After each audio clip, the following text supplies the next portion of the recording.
Assalamualaikum warahmatullahi wabarakatuh.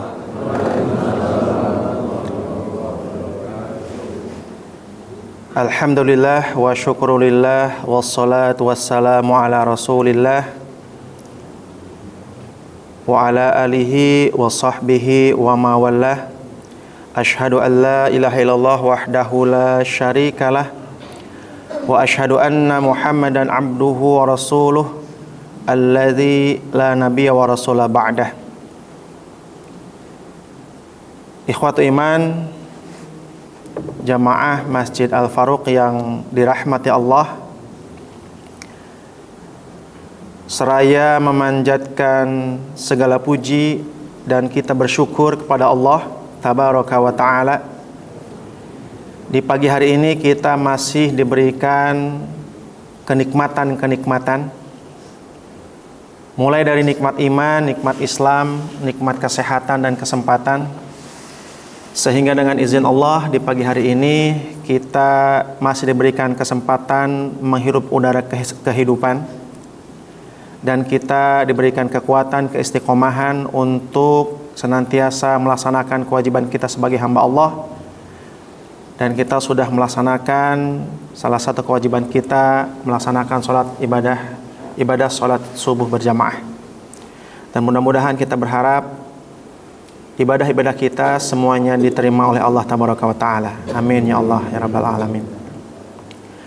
Salawat serta salam semoga senantiasa terlimpah curahkan kepada Rasulullah Sallallahu Alaihi Wasallam, sang suri tauladan manusia pilihan, dan mudah-mudahan juga kepada keluarganya, para sahabatnya, tabi'in dan tabi'inya, dan para pengikutnya. Dan mudah-mudahan kita termasuk di dalamnya yang insya Allah kita berharap mendapatkan syafaat pada hari kiamat. Amin ya Allah ya Rabbal Alamin.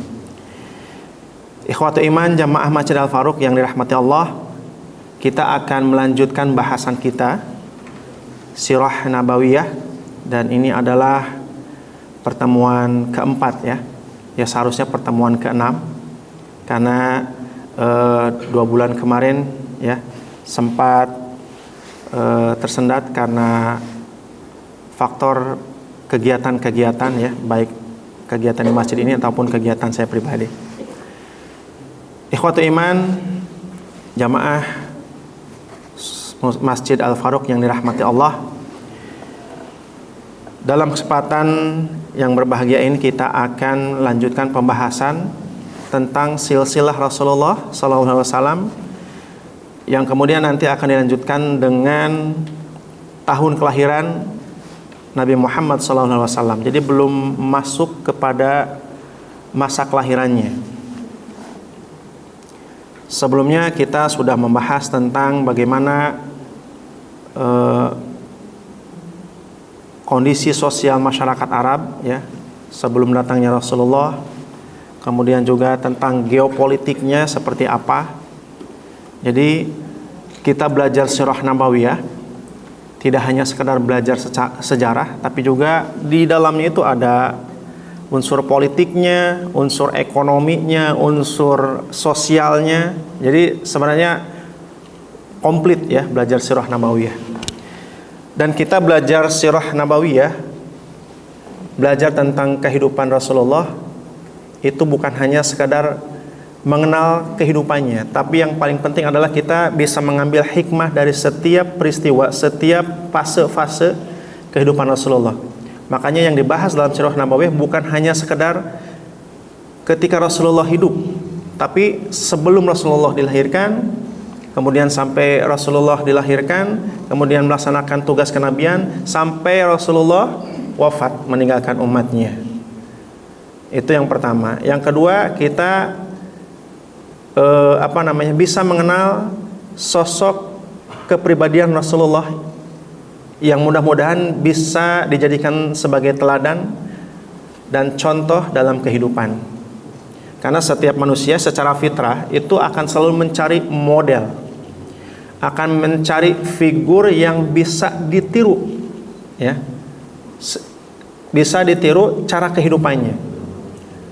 Orang-orang yang sukses sekarang, orang-orang yang berhasil sekarang, itu kebanyakan ya, sebagian besar mereka meniru orang-orang sukses sebelumnya.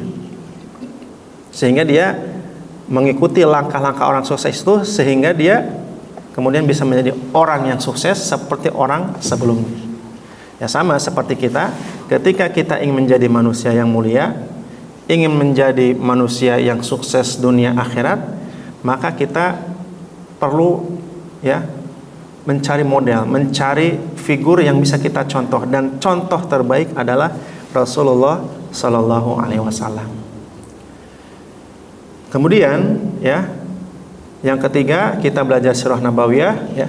Tentunya kita berharap tertanam kecintaan kepada Rasulullah Sallallahu Alaihi Wasallam. Kalau kita ya sudah memiliki rasa cinta kepada Rasulullah, maka insya Allah kita akan bersama Rasulullah nanti di akhirat. Karena Rasulullah pernah bersabda, anta ma'a man ahbabta. Kamu itu akan bersama orang yang kamu cintai. Jadi kalau yang kita cintai adalah Rasulullah, maka kita akan bersama Rasulullah.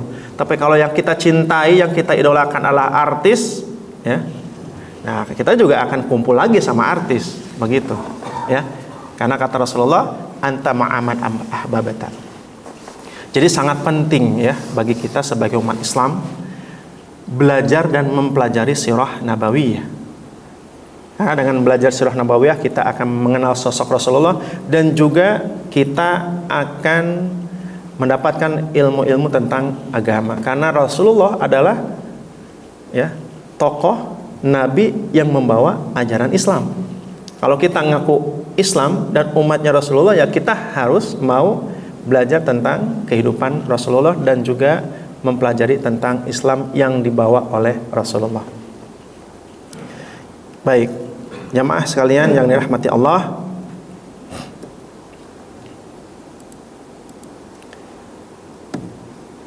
kita akan membahas tentang silsilah Nabi Muhammad SAW, mulai dari nasab dan keluarga Nabi Muhammad, kemudian kakek-kakek dan ayah dari Nabi Muhammad. Yang kesimpulannya adalah bahwa pribadi terbaik itu berasal dari keluarga yang terbaik. Dan Rasulullah adalah salah satu pribadi pilihan, ya, Al-Mustafa, yang Allah pilih dari keluarga yang terbaik. Nabi Muhammad SAW pernah menyampaikan nasabnya dalam sebuah hadis, ya.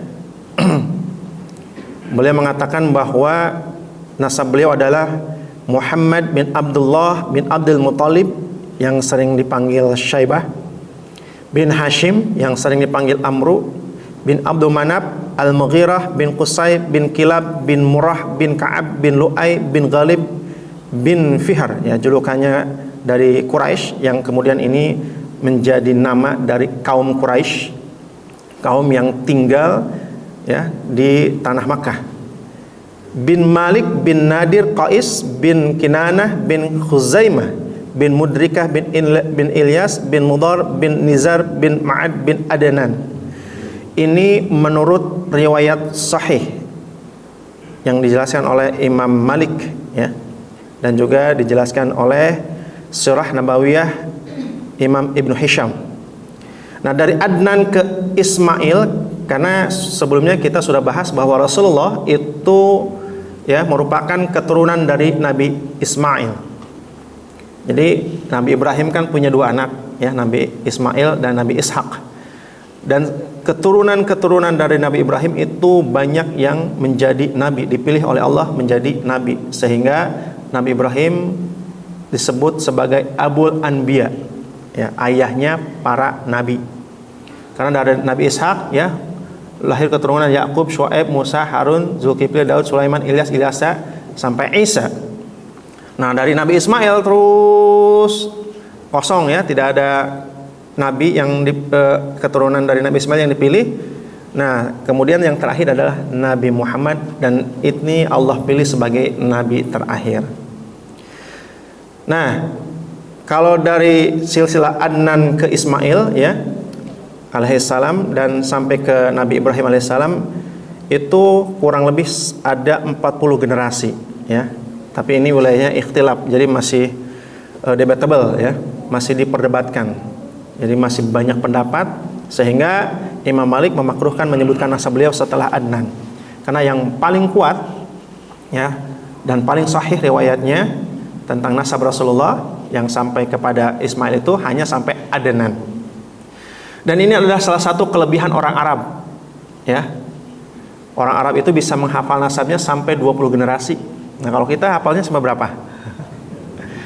Sampai 2 ya.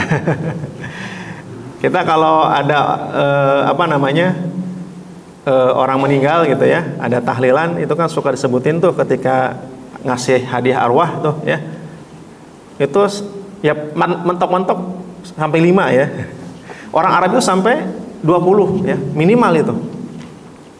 Makanya kalau di Indonesia misalnya ada habaib ya, para habib, mereka salah satu bukti kalau keturunan Rasulullah, mereka harus punya lisensi, punya sertifikat nasabnya.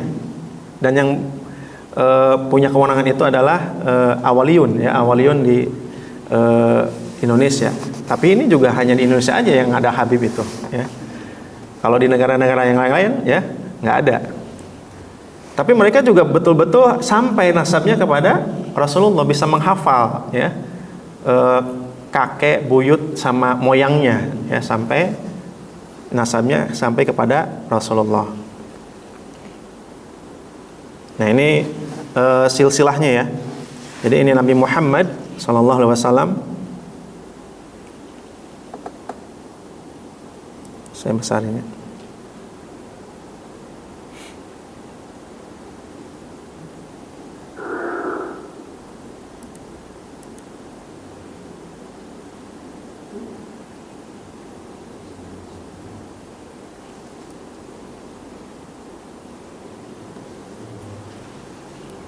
Ya, ini Nabi Muhammad.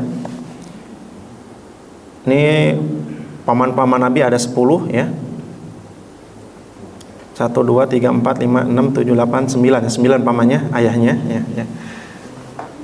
Kakeknya Abdul Muthalib. Nah, yang kita kenal dari paman-pamannya ada Abu Lahab, kemudian Hamzah, Abu Thalib ya. Yang masuk Islam hanya Hamzah ya. Abu Lahab ini menjadi penentang Rasulullah, Abu Thalib menjadi pelindung Rasulullah tapi tidak sempat masuk Islam sampai akhir hayatnya. Abdullah ini ya adalah anak kesayangan Abdul Muthalib. Dan Abdul Muthalib itu pernah bernazar ya, bahwa sebagai bukti kecintaan Rasulullah, kecintaan beliau kepada Allah ya, kecintaan beliau kepada Allah, jangankan kurban unta, anak pun akan dia kurbankan. Nah, akhirnya Allah menagih nazar itu. Tapi ketika pas diundi nih dari 10 anak ini, yang keluar sampai 3 kali itu Abdullah.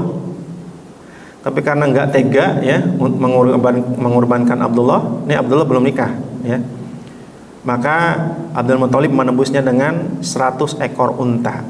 Nah, makanya Abdullah sering disebut sebagai anak 100 ekor unta, karena beliau itu ditebus dengan 100 ekor unta untuk memenuhi nazarnya Abdul Muthalib. Jadi Abdul Muthalib ini keturunannya ke sini Hashim, kemudian Abdul Manaf, Qusay, Kilab sampai ke Murrah bin Ka'ab bin Lu'ay bin Ghalib. Nah, ini saudara-saudaranya ya, seperti itu.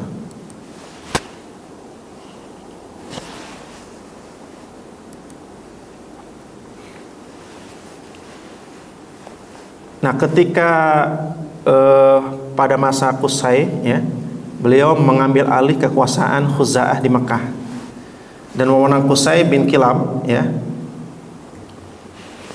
yang dia kuasai adalah pertama Darun Nadwah, yang merupakan majelis permusyawaratan orang-orang Quraisy. Jadi tempat pertemuan orang-orang Quraisy untuk membahas satu masalah. Dan Rasulullah ketika dalam perjuangan dan proses dakwahnya, Rasulullah pun membuat tempat perkumpulan yang lain. di rumah Arqam bin Arqam, dan kemudian dikenal dengan Darul Arqam. Jadi ada Darun Nadwah, Darul Arqam. Kalau Darun Nadwah itu tempat musyawarahnya orang Quraisy. Kalau Darul Arqam itu adalah tempat kajiannya Rasulullah bersama para sahabat yang sudah masuk Islam, yang pada saat itu Rasulullah masih berdakwah secara sembunyi-sembunyi. Kemudian yang dikuasai oleh Qusay adalah liwa atau panji peperangan, ya. Nah, kalau Rasulullah itu ada liwa dan roya, itu bendera peperangannya Rasulullah yang berwarna hitam dan putih dengan tulisan La ilaha illallah, yang sekarang itu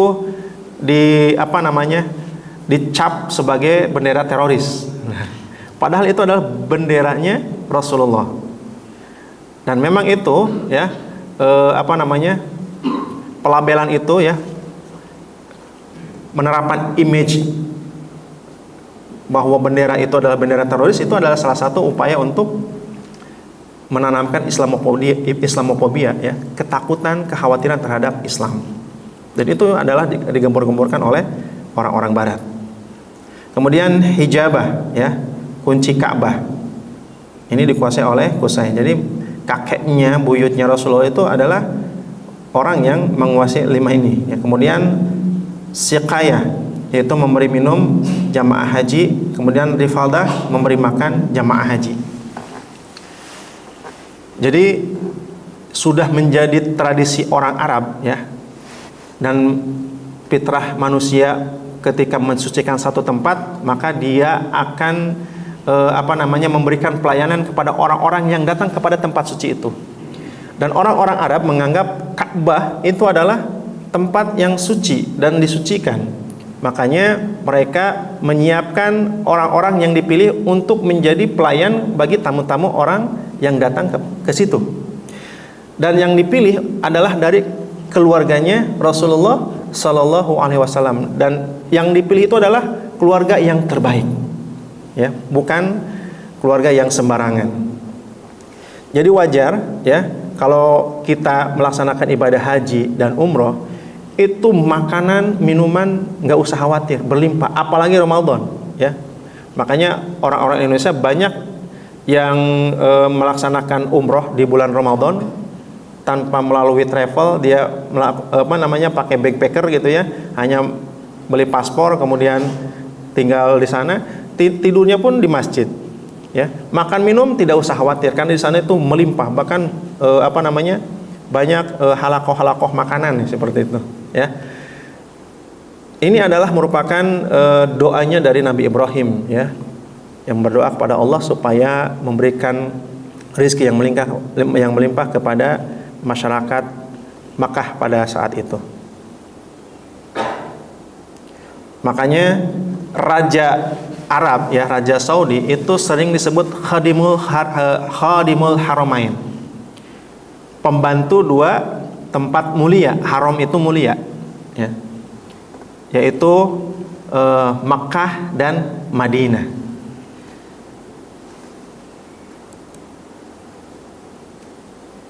Nah, ini Babun Nadwah di sini nih.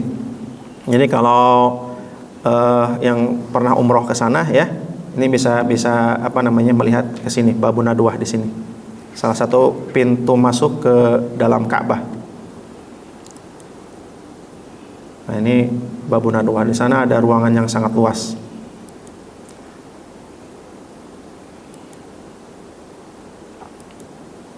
Nah, kemudian setelah Qusay meninggal dunia, maka terjadi konflik atau perang saudara lah, antara Abdul Dar dan Abdul Manaf. Dan konflik Bani Abdul Dar dan Abdul Manaf ini menghasilkan perjanjian Al-Mutayyibin.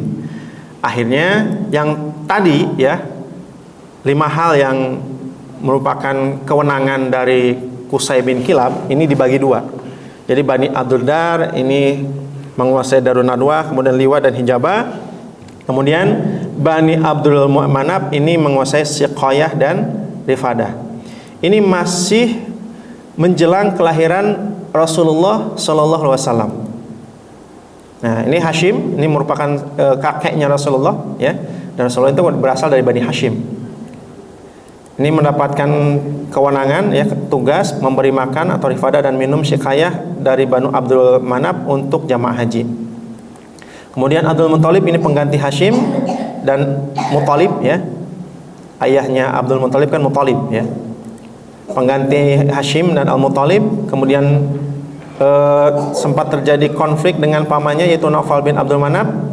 Kemudian terjadi penggalian Zam-Zam sesuai dengan petunjuk mimpinya. Jadi Zam-Zam ketika masa itu ya, itu masih bentuk sumur biasa. Nah, kemudian Abdul Muthalib bermimpi ya. Dalam mimpi itu dia diperintahkan untuk menggali lebih dalam sumur Zam-Zam, dan kemudian akhirnya dia laksanakan, dan dari sumur Zam-Zam itu dia bisa memberi minum kepada jamaah haji atau umroh yang datang setiap tahunnya pada ke kota Mekah. Kemudian Abdul Muthalib juga menjadi salah satu pemimpin terbesar Mekah ya. Makanya Rasulullah itu sangat dihormati dan sangat disayang oleh orang-orang Quraisy sebelum bi'atsah, sebelum diangkat menjadi nabi. Bahkan Rasulullah itu mendapatkan gelar Al-Amin, artinya orang yang sangat dipercaya. Orang-orang Quraisy kalau mau bepergian, mau dagang, itu nitipin barang-barang itu kepada Rasulullah karena saking dipercayanya. Kemudian ketika perang Fijar ya, itu pun didamaikan oleh Rasulullah. Ketika terjadi perselisihan tentang peletakan Hajar Aswad yang sempat akan memunculkan peperangan, itu pun diselesaikan oleh Rasulullah SAW. Saking dipercayanya, sampai usia 40 tahun ya. Nah sekarang di sini ada ya banyak yang usia 40 tahun. Sebelum 40 tahun Rasulullah itu sangat disayang, dipercaya ya, dihormati oleh orang-orang Quraisy. Setelah 40 tahun diangkat jadi nabi, berubah ceritanya. Banyak orang Quraisy yang berbalik memusuhi Rasulullah SAW. Nah kemudian lahirlah Abdullah ya, ayah Nabi Muhammad ya, tebusannya 100 ekor unta ya. Sehingga dalam satu hadis diriwayatkan bahwa anak ibnud Dabihain ya, aku adalah anak dua orang yang disembelih. Karena memang Abdul Muthalib pernah punya nazar ya, jangankan kurban unta, saya kalau punya anak 10 saya akan kurbanin 1 gitu. Lahir tuh 10 ya, Abdullah anak ke 10. Tapi pas mau dikurbanin nggak tega ya, kasihan. Akhirnya diundi. Ternyata yang keluar Abdullah terus sampai 3 kali, sampai kemudian akhirnya ditebus dengan 100 ekor unta. Nah, kalau tadi kakek-kakeknya Rasulullah, sekarang kita lebih dekat lagi kepada ayah dan ibunya Rasulullah. Ini silsilah Nabi Muhammad SAW. Ini Nabi Muhammad, Aminah ibunya, Abdullah ayahnya ya. Nah kemudian saudaranya Abdullah ini ada Fatimah, Abdul Muthalib, ada Hamzah di sini. Berarti Hamzah itu emang seumuran dengan Rasulullah ya, paman tapi seumuran, karena dia merupakan adik dari ayahnya. Kemudian Amar, Aiz, Imran, Makhzum, Yakzah sampai kepada Murrah tadi. Nah Aminah ini binti Wahab, Abdul Manaf, Zurrah sampai kepada Kilab. Jadi ketemu di Murrah ya silsilahnya. Tapi ini dibolehkan ya, tidak sedarah kalau seperti ini. Kita juga kalau runut gitu ya, silsilah kita bisa jadi ketemu silsilahnya sama istri kita gitu. Jadi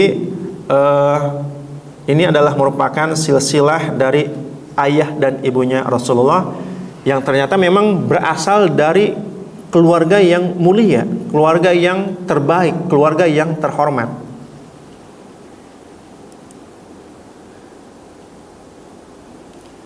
Maka kita bisa mengambil kesimpulan bahwa pribadi terbaik itu berasal dari keluarga terbaik ya. Sebagaimana Rasulullah pernah bersabda dalam satu hadis ya, Innallaha astafa Kinanah min waladi Ismail. Sesungguhnya Allah telah memilih Kinanah dari anak Ismail dan memilih Quraisy dari Kinanah, kemudian memilih Hashim dari Quraisy dan memilihku ya dari Bani Hashim. Jadi Allah memilih orang-orang terbaik sebagai utusannya. Kemudian Rasulullah juga pernah bersabda bahwa aku dilahirkan dari pernikahan, bukan dari perzinahan.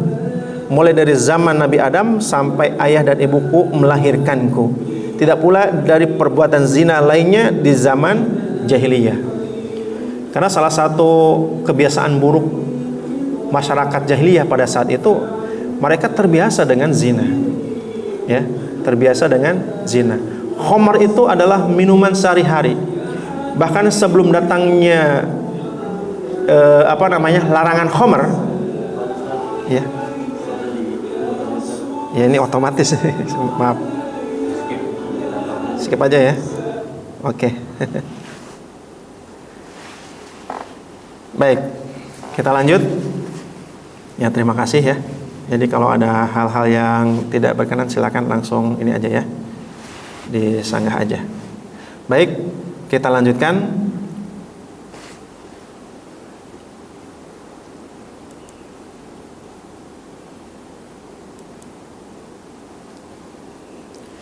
Jadi ketika sebelum datangnya larangan khamar, khamar itu adalah merupakan minuman yang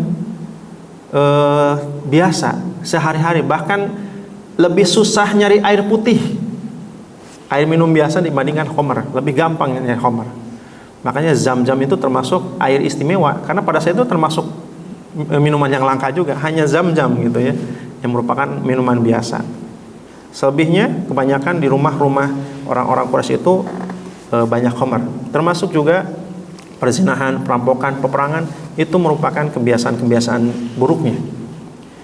Nah, kemudian Rasulullah juga pernah bersabda, siapakah aku? Para sahabat menjawab, engkau adalah Rasulullah.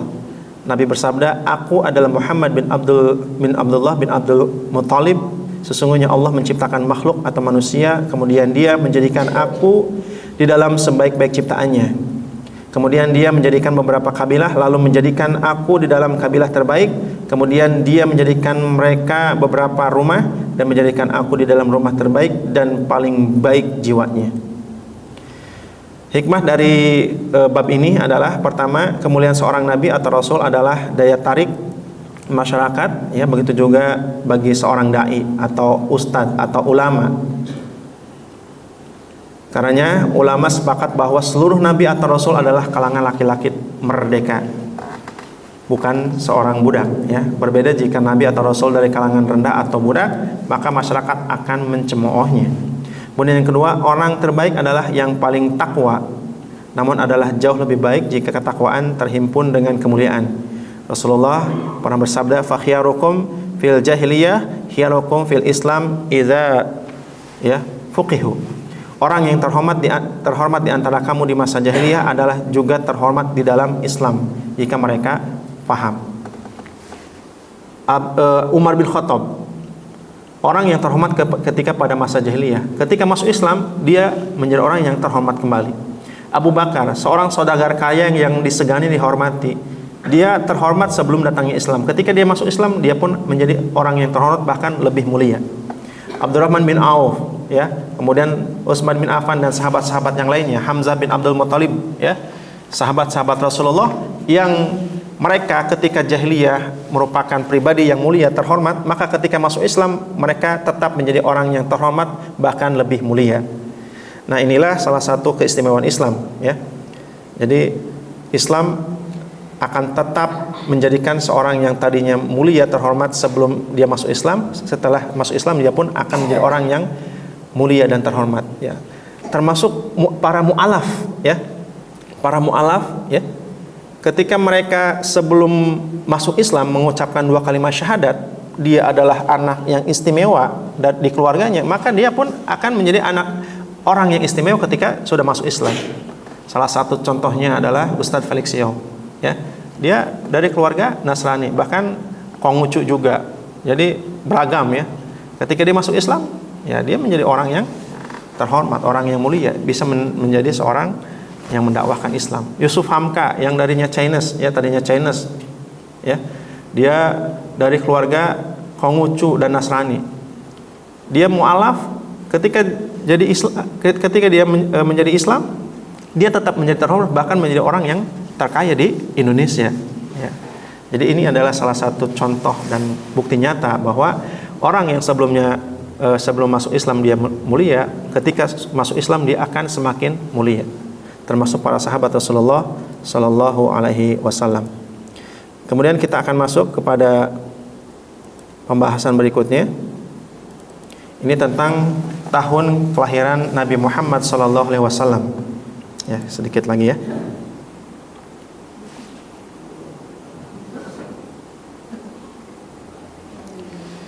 Menjelang tahun kelahiran Nabi Muhammad SAW ini sudah ada prediksi-prediksi, ya. Yang pertama mimpi Raja Yaman, kemudian antara penguasa Yahudi dan rakyat Nasrani Yaman, kemudian Habasyah menguasai Yaman, gereja di Sana'a yang dibangun oleh Raja Abraha, kemudian maaf ya.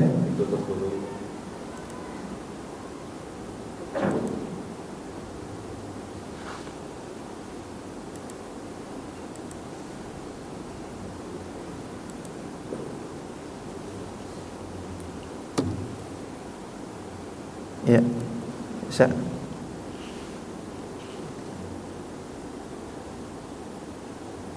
Ternyata pindah slide ini ya, tidak otomatis.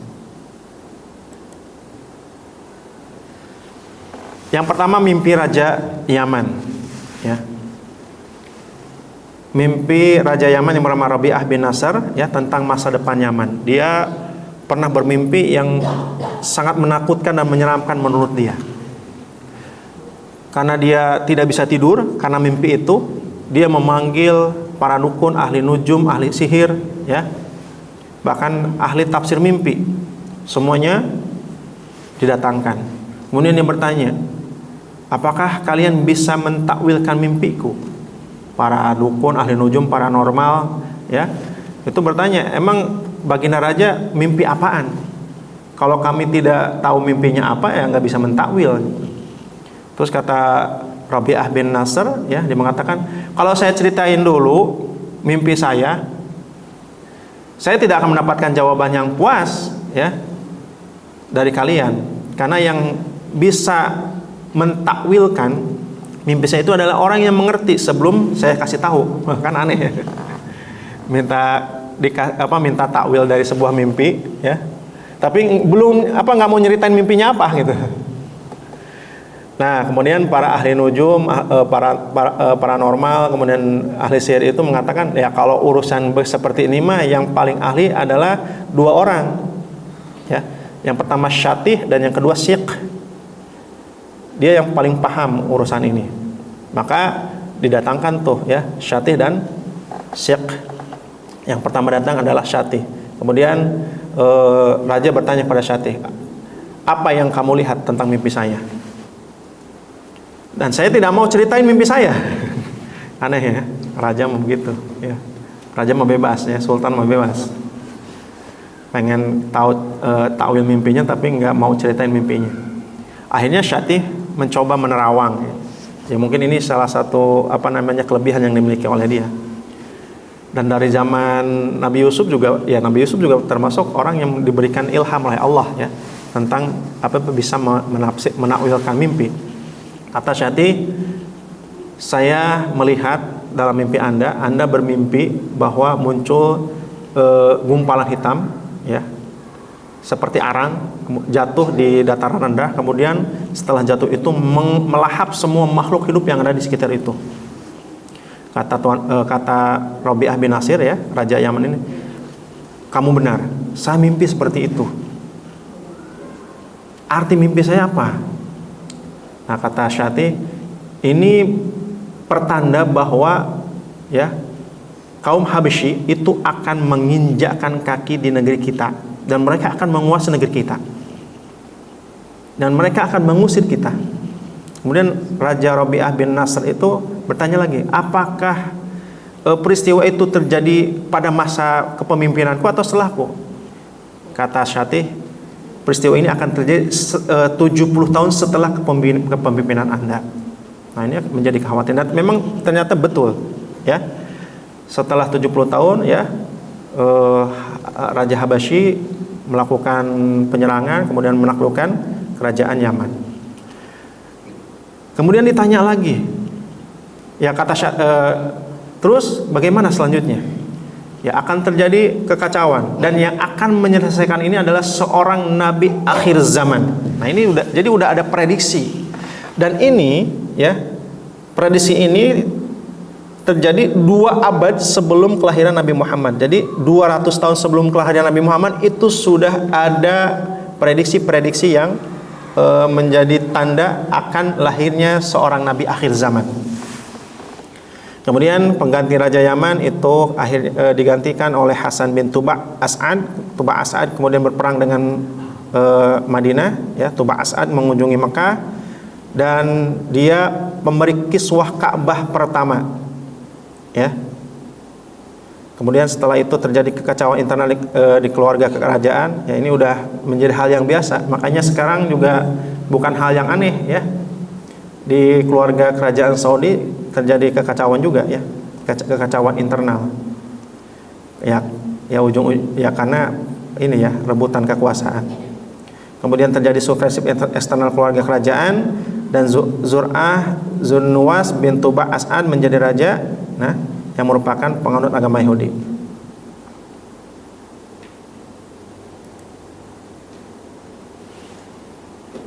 Astagfirullah.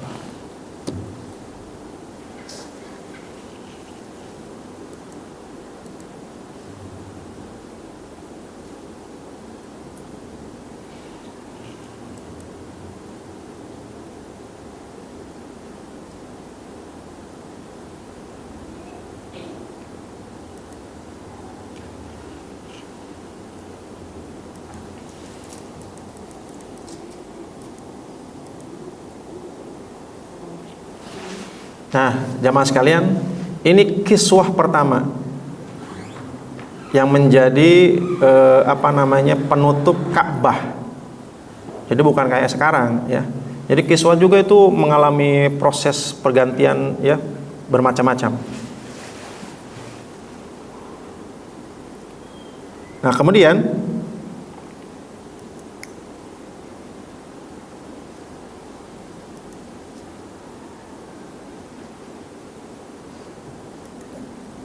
masuk agama Nasrani di Najran, Yaman, ya. Dan Faimun ini adalah seorang Nasrani yang taat, ya, seorang rahib. Dia tiba di Najran.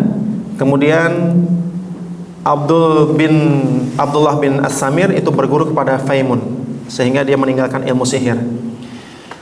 Ini Allah ceritakan dalam surat Al-Buruj, ya.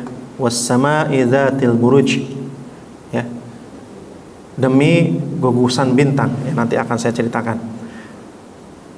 Jadi ketika Raja Najran sudah mencapai usia tua dan dia memprediksi bahwa tidak lama lagi dia hidup, dia meminta kepada penasihatnya yang merupakan ahli sihir untuk mencari pemuda, ya, mencari pemuda. Dan ahli sihir ini pun, ya, dia akan mewariskan seluruh ilmunya. Maka dilakukanlah sayembara, diseleksi. Dan terpilihlah Abdullah bin As-Samir. Maka Abdullah bin As-Samir ini disuruh berguru kepada ahli sihir yang merupakan penasehat raja, karena ahli sihir ini juga usianya sudah tua dan sudah kelihatan tanda-tanda akan kematiannya. Diajarin terus tuh sama ahli sihir ini, Abdullah bin As-Samir. Kemudian ketika perjalanan dari rumahnya ke ahli sihir ini, ya, dia tertarik, ya, dia melihat ada kerumunan orang sedang duduk mendengarkan kajian, gitu, ya, mendengarkan taklim. Dia kemudian ikut duduk di situ, dan ternyata ketika dia dengarkan, ketika dia ikuti, menarik nih materinya. Akhirnya dia terus-terusan ikut ngaji. Nah, kemudian Faimun itu memanggil Abdullah bin As-Samir. Dia tahu kalau itu adalah muridnya ahli sihir. Kamu nggak apa-apa sama ahli sihir sering datang ke sini? Yaitu dia saya khawatir juga. Saya sering datang telat nih. Saya juga sering diomelin sama guru saya yang tukang sihir itu. Ya udah, biar nggak curiga kamu belajar pada saya, ya. Kamu bilang aja kalau kamu telat itu karena ada urusan yang lain. Nah, kemudian sampai suatu hari, ya, Abdullah bin As-Samir ini, ya, ketika dalam perjalanan dia melihat orang itu ketakutan, ternyata ada seekor singa yang masuk kampung lepas gitu. Ada yang menyebutkan juga makhluk yang aneh, ya riwayatnya banyak. Kemudian Abdullah bin As-Samir ini, ya, mengambil sebuah batu. Dia mengatakan kalau seandainya ajaran Faimun yang benar, maka izinkanlah saya membunuh makhluk ini. Tapi kalau ajaran tukang sihir itu yang benar, maka jangan sampai saya membunuh makhluk ini. Kemudian dilempar tuh batu, ternyata mati. Maka dia semakin yakin dengan ajaran Faimun. Akhirnya, ya, Abdullah bin As-Samir ini dia lebih condong banyak belajar kepada Faimun, ya, kepada pendeta ini, kepada rahib ini, ya. Kalau dulu pendeta rahib masih menganut Injil yang lurus, ya. Masih menganut Injil yang lurus, penganut ajaran Hanifiyah dari Nabi Ibrahim. Nah, kemudian terdengarlah, ya, berita ini bahwa Abdullah bin As-Samir ini bukannya belajar sihir, tapi malah belajar ilmu agama. Maka ditangkap tuh Abdullah bin As-Samir. Kemudian dia dijatuhi hukuman mati. Raja memerintahkan tentaranya membawa Abdullah bin Samir ini ke atas gunung. Kemudian raja memerintahkan melemparin ke jurang, langsung mati kan. Tapi ketika sampai di gunung, Abdullah bin Samir dia meminta berdoa kepada Allah supaya diselamatkan. Akhirnya gunung itu bergetar, ya. Tentara-tentara yang membawa dia itu berjatuhan, kemudian dia terlepas dan dia kembali ke kerajaan. Raja heran, kok kamu bisa selamat? Tentara saya pada kemana? Pada mati semua, jatuh ke jurang. Akhirnya dia kemudian dihukum lagi oleh raja, dibawa ke tengah laut, ya. Kata raja, lemparkan, tenggelamkan dia di dalam laut.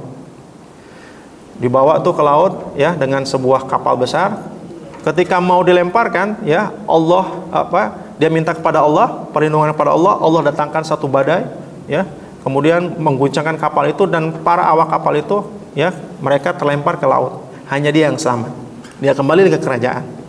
Oh, kamu masih hidup gitu, kata Raja Najran pada saat itu.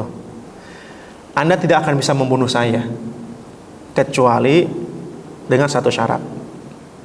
Karena saking ingin membunuh anak itu, ya, pemuda itu, raja langsung menyetujui. Apa syaratnya?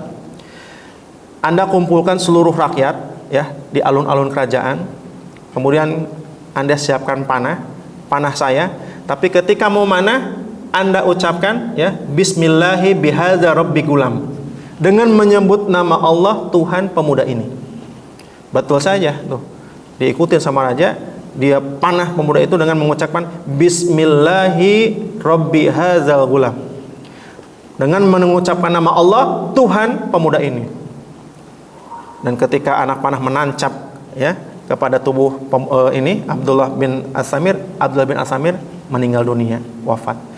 Tapi masyarakat yang menyaksikan itu, mereka jadi membenarkan Tuhannya Abdullah bin As-Samir. Mereka beriman kepada Allah. Raja Najran marah besar, murka. Karena sebelumnya dia, ya, memerintahkan kepada masyarakatnya untuk menyembah dia. Ini salah satu kesombongan yang berulang, ya, dari masa Fir'aun. Jadi banyak raja-raja itu kalau udah kelewatan batas, udah otoriter, ya, udah kelewatan kekuasaannya, suka begitu tuh, ya, suka mengklaim dirinya sebagai Tuhan dan memerintahkan rakyatnya untuk menyembahnya. Maka raja itu memerintahkan pada tentaranya untuk membuat parit, kemudian parit itu diisi dengan kayu bakar. Parit itu sangat besar. Dan saya sempat melihat di YouTube, ya, parit yang dibuat oleh Raja Najran itu masih ada ternyata peninggalannya. Dan ternyata itu besar sekali. Dan orang-orang yang beriman itu dikasih dua pilihan. Kamu kembali kepada agama sebelum kamu menyembah raja, atau tetap berpegang kepada agamanya Abdullah bin As-Samir.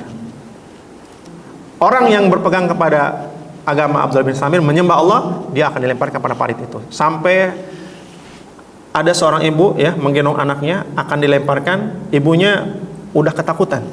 Dia nggak mau dilemparin ke dalam parit yang isinya api ya, yang menyala-nyala, yang sangat besar sekali. Setiap orang yang dilempar ke situ pasti mati. Ketika dalam keraguan itu anaknya berkata, "Wahai ibu, ya aku rela ya meninggal bersamamu asal di jalan Allah." Akhirnya ibu itu ya dilempar ke dalam parit itu. Dan ini diabadikan oleh Allah dalam surat Al-Buruj ya. Raja Najran dari Yaman. Ini Yaman. Ini penguasa tersebut itu membakar orang-orang yang tidak mau keluar dari agamanya dan memeluk agama yang sang penguasa ya. Nah, Allah abadikan dalam surat Al-Buruj ayat ketiga, qutila ashabul ukhdud ya. Maaf, ayat keempat, binasalah dan terlaknatlah orang yang membuat parit. Jadi Allah mengabadikan peristiwa ashabul ukhdud ini dalam surat Al-Buruj. Dan jebakan yang dibuat oleh ashabul ukhdud zaman old, zaman dulu itu juga dilakukan oleh ashabul ukhdud zaman now. Cuma jebakannya bukan berupa pilihan ya. Apakah masuk agama Allah atau agama dia. Tapi sekarang jebakannya dua. Supaya kita keluar dari akidah kita, agama kita, atau rusak minimal akidah kita ya. Yang pertama istilah terorisme, yang kedua toleransi ya. Dengan dalih terorisme ya, negara-negara muslim seperti Palestina, Afghanistan, Irak, Uighur ya, Rohingya itu hancur. Dalihnya untuk perang terhadap terorisme, tapi anehnya yang jadi korban itu kebanyakan negara muslim. Nah, itu jadi aneh. Karena memang terminologi atau istilah terorisme ini adalah untuk mendiskreditkan Islam dan untuk menanamkan Islamofobia ya, untuk menanamkan ketakutan terhadap Islam. Kemudian toleransi. Kita selalu digiring untuk bisa menerima dan mengikuti ajaran agama lain. Kalau kita tidak menerima dan mengikuti, dianggapnya intoleran. Akhirnya kita dicap sebagai anti Pancasila. Padahal hubungan beragama kita ya, dari zaman kemerdekaan sampai sekarang itu sudah baik-baik saja dan dilindungi oleh undang-undang. Ya, Undang-Undang pasal 29 ayat 1 bahwa setiap warga negara dijamin untuk memeluk dan menjalankan agamanya masing-masing. Tapi dengan dalih toleransi kadang-kadang kita digiring untuk ngikutin acara agama tertentu. Nah, ini akan menggiring kita kepada kesesatan dan akhirnya mendangkalkan akidah kita. Nah, ini gambaran Al-Ukhdud yang Najran. Bisa dicari di YouTube atau di internet ya tentang Ashabul Ukhdud ini. Dan sangat menarik ceritanya. Nah, kemudian Habasyah menguasai Yaman, kemudian terjadi perebutan kekuasaan di negara taklukan antara Abraha dan Ayat. Kemudian kemarahan Najasyi memberi maaf, kemudian Abraha membangun gereja yang besar di Sana'a yang kemudian kubahnya itu dilapisi oleh emas. Jadi kubah emas itu bukan sekarang doang yang ada di Depok ya. Dulu udah ada itu. Jadi bisa jadi inspirasi dari Abraha. Dan Abraha ingin menjadikan pusat peribadatan di seluruh Jazirah Arab ya, mengalahkan Ka'bah. Karena ini perebutan agama pengaruh kejayaan ekonomi. Dan gereja Sana'a itu kalah bersaing dengan Ka'bah.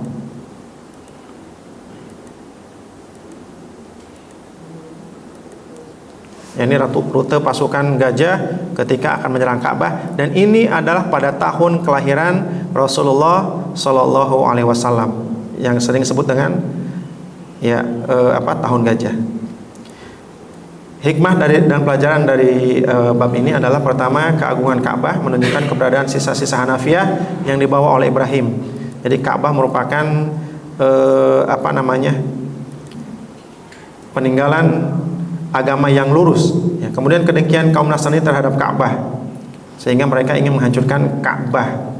Mereka membuat gereja sebagai tandingan Ka'bah supaya menjadi pusat peribadatan masyarakat Arab pada saat itu. Nah, sebelumnya juga sempat dibahas ya tentang ada gambar Bunda Maria dan Yesus di dalam Ka'bah. Ya sudah dibahas dan dijawab pada pertemuan kedua kalau nggak salah. Kemudian pengorbanan dalam rangka menjaga hal-hal yang disucikan itu sudah menjadi fitrah manusia, sehingga masyarakat Arab ini rela ya mengorbankan harta dan jiwanya untuk melindungi Ka'bah. Bahkan sering terjadi peperangan hanya untuk memperebutkan siapa yang berhak melindungi Ka'bah. Kemudian pengkhianat umat, yaitu nasib Abu Righal yang menunjuki jalan Abraha. Jadi Abu Righal ini adalah salah satu masyarakat Quraisy yang menjadi guide penunjuk jalan Raja Abraha menuju Makkah. Dan banyak riwayat menjelaskan tentang nasibnya Abu Righal ya, bahwa dia mendapatkan laknat dari Allah, siksaan dari Allah dengan azab yang sangat pedih. Kemudian penjagaan Allah Subhanahu wa taala kepada rumahnya yaitu Ka'bah, dan ini juga merupakan mukadimah untuk menarik perhatian dunia terhadap kejadian besar yang akan terjadi beberapa saat kemudian, yaitu saat kelahiran Rasulullah sallallahu alaihi wasallam. Jadi mukadimah atau pengantar atau pendahuluan menjelang kelahiran Rasulullah itu banyak sekali peristiwa-peristiwa fenomenal dan sangat bersejarah, dan ini dicatat oleh sejarah ya, khususnya sejarah dunia, dan para ilmuwan melakukan banyak penelitian dalam hal ini. Baik, itu saja yang kita bahas pada pagi hari ini. Mudah-mudahan ini semakin menambah khazanah kita, khususnya tentang sirah nabawiyah ya. Kita mengenal tentang siswa Rasulullah, kemudian tentang peristiwa-peristiwa yang terjadi menjelang kelahiran Rasulullah. Nanti akan ada beberapa peristiwa lagi yang akan saya sampaikan yang merupakan tanda-tanda besar ya saat lahirnya Rasulullah. Jadi seorang manusia agung, manusia calon pemimpin besar, ini ketika lahirnya diiringi dengan peristiwa-peristiwa besar. Baik jemaah sekalian, barangkali ada pertanyaan, dipersilahkan.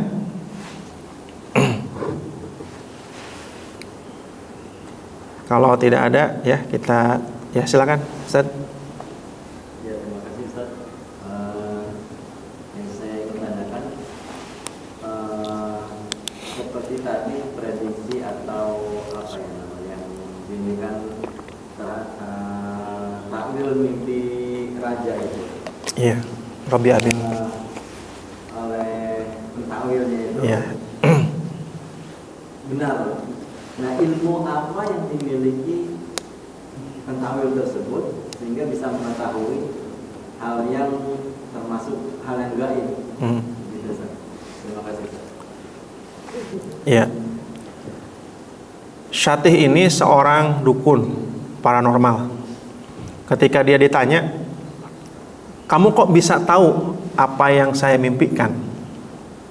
Dia mengatakan bahwa saya punya teman dari golongan jin, dan teman-teman saya itu selalu mencuri berita ya sejak zaman Nabi Musa ketika menerima wahyu dari Allah Subhanahu wa taala selama 40 hari sampai pada masa itu gitu.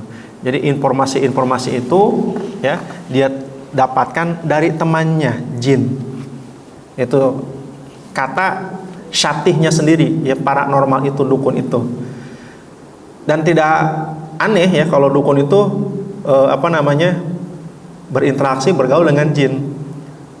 Makanya sampai ada kesimpulan bahwa kalau ada ustadz yang mengatakan bahwa dia bisa melihat jin dan dia bisa berhubungan dengan jin, punya teman dari golongan jin, bisa dipastikan dia adalah dukun gitu. Itu karena sekarang susah juga membedakan mana ustadz, mana dukun kan gitu.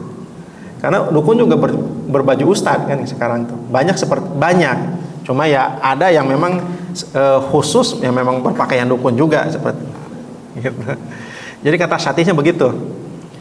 Nah, beda lagi dengan orang yang Allah berikan ilmu pada zaman Nabi Sulaiman. Ketika Nabi Sulaiman ingin memindahkan singgasana Ratu Balqis, dia menawarkan kepada anak buahnya. Nabi Sulaiman itu anak buahnya itu bukan hanya dari manusia tapi juga dari golongan jin. Tapi kita tidak bisa mengatakan kalau Nabi Sulaiman dukun ya. Karena bisa menguasai jin. Kalau Nabi Sulaiman menguasai, bukan berteman, gitu, menguasai jin. Ketika ditawarkan siapa yang bisa memindahkan singgasana Ratu Balqis ke sini dari Saba ke kerajaan Sulaiman. Kemudian jin Ifrit mengajukan diri, saya bisa memindahkan singgasana Ratu Balqis ya dari Saba ke kerajaan Nabi Sulaiman sebelum Nabi Sulaiman bangkit dari duduknya. Karena Nabi Sulaiman itu kalau kebiasaannya itu adalah beliau selalu mengabsen seluruh pasukan dari golongan manusia, hewan dan jin. Dan itu cukup lama, beberapa jam. Tapi ada golongan manusia yang mengatakan bahwa saya bisa memindahkan singgasana itu dalam sekejap mata. Sekejap mata. Dan betul, sekejap mata pindah. Nabi Sulaiman bertanya kepada, kamu kok bisa melakukan hal ini? Ini adalah ilmu yang Allah berikan kepada saya. Tafsir hampir semua tafsir tidak ada yang menjelaskan siapa manusia ini dan ilmu apa. Dan tidak ada ulama tafsir yang berani menyimpulkan ilmu yang dimiliki oleh manusia ini. Dan ini masih menjadi misteri juga. Ini manusia ini siapa gitu. Makanya ada istilah ilmu laduni. Istilah ilmu laduni itu adalah ilmu yang tidak dipelajari berdasarkan proses manusia pada umumnya. Seperti Rasulullah juga diberikan ilmu laduni. Contohnya apa? Rasulullah itu hafal Al-Quran tanpa menghafal. Allah langsung memasukkan ke dalam dadanya. Setiap wahyu yang Allah turunkan kepada Nabi Muhammad dimasukkan ke dalam dadanya dan Rasulullah otomatis langsung menghafalnya. Dan setiap Ramadan Rasulullah itu selalu memurojaah dengan malaikat Jibril untuk mengecek bacaannya ada yang salah atau semuanya benar. Seperti itu barangkali. Ya tadi kalau syatih mah dia mengatakan begitu. Bisa dilihat dari Sirah Nabawiyah Ibnu Katsir, terjemahannya ada. Ini kisah tentang mimpi Raja Yaman. Ini dia mengatakan dia dukun gitu. Dia tahu itu dari temannya jinnya. Ada lagi? Ya, cukup ya. Kita tutup dengan hamdalah, alhamdulillahirabbil alamin dan doa kafaratul majlis. Subhanakallahumma wa bihamdika asyhadu an la ilaha illa anta astaghfiruka wa atubu ilaik.